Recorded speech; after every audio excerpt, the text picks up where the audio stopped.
YCP పాలనలో తిరుపతి నియోజకవర్గాన్ని అన్ని విధాల అభివృద్ధి చేశామన్నారు తిరుపతి ఎంపీ గురుమూర్తి. సంక్షేమంతో పాటు అనేక పరిశ్రమలు తీసుకురావడానికి సీఎం కృషి చేశారని తెలిపారు. ఈ నెల 27 ప్రారంభమయ్యే మేమంతా సిద్ధం యాత్రకు సై అంటున్న ఎంపీ గురుమూర్తితో మా ప్రతినిధి దామోదర్ ఫేస్ టు ఫేస్.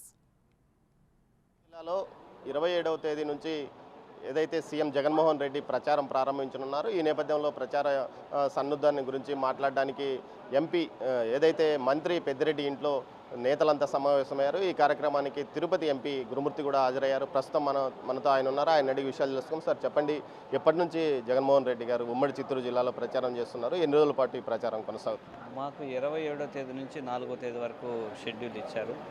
దీని ప్రకారం మేమంతా సిద్ధం అనే కార్యక్రమానికి మా అధ్యక్షులు గౌరవ ముఖ్యమంత్రి వర్యులు జగన్మోహన్ రెడ్డి సారు వస్తున్నందుకు సో కేడర్ అంతా కూడా ఉత్సాహంగా ఎదురు చూస్తుంది మా నాయకుడిని కలవడం కోసం.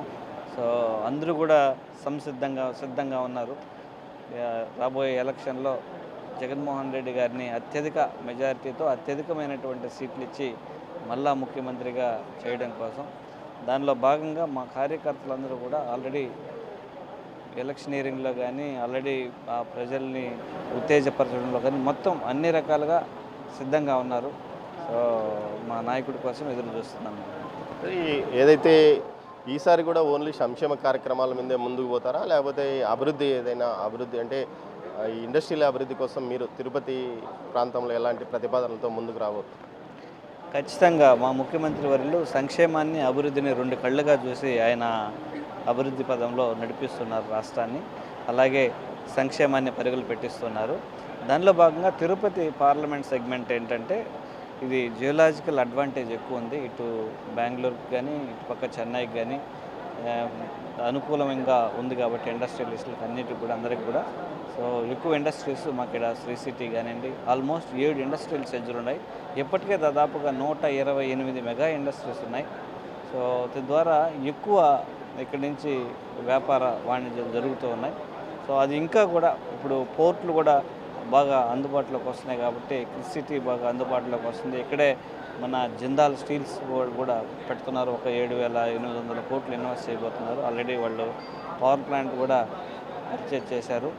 గ్రాసిమ్ ఇండస్ట్రీస్ కూడా తమ ఉత్పత్తుల్ని ప్రారంభించడానికి సంసిద్ధంగా ఉండి పనులు ప్రారంభించింది.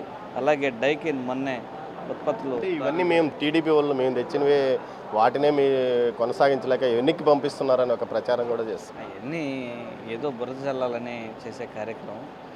జిందాల్ స్టీల్స్కి మనం మొన్నే ల్యాండ్ గౌరవ ముఖ్యమంత్రి వర్యులు అలొకేట్ చేశాడు 780 కోట్లు. అలాగే గ్రాసిమ్ ఇండస్ట్రీస్ కానీ ఇట్లన్నీ వాళ్ళు చెప్తే కాదు, ఈ వాస్తవంగా నేను జరిగింది చెప్తున్నాను. 2019 నుంచి ఇప్పటివరకు జరిగింది చెప్తున్నాను. ఏదైతే ఇప్పుడు అభ్యర్థి మీ మీద పోటీ చేసే వాళ్ళు బీజేపీ నుంచి ఉంటారంటున్నారు, ఎలా ఉంటుంది అనుకుంటున్నారు పోటీ? ఎలాగా లేదంటే వైఎస్ఆర్ కాంగ్రెస్ పార్టీనే విజయం సాధించబోతుంది. ఎందుకంటే గౌరవ ముఖ్యమంత్రి వర్యులు జగన్మోహన్ రెడ్డి గారి మీద ఉన్న నమ్మకం ప్రజలకు, ఆయన చెప్పిన మాట తప్పకుండా అన్ని సంక్షేమ కార్యక్రమాలు కానీ అభివృద్ధి కార్యక్రమాలు చేస్తారనే నమ్మకం గౌరవ ముఖ్యమంత్రి వర్యుల మీద ఉంది కాబట్టి ప్రజలందరూ ఆయన పక్షాన ఉన్నారు. 27వ తేదీ నుంచి రాయలసీమ జిల్లాలో 4వ తేదీ వరకు బస్సు యాత్ర జరుగుతుందని, ఇందులో ముఖ్యమంత్రి జగన్మోహన్ రెడ్డి మొత్తం రాయలసీమలోని 4 జిల్లాల్లో తన పర్యటన ముగించుకొని ఆ తర్వాత నెల్లూరు జిల్లాకు వెళ్తారని ఎంపీ గురుమూర్తి అంటున్నారు. కెమెరా పర్సన్ పురుషోత్తంతో దామోదర్, తిరుపతి నుంచి.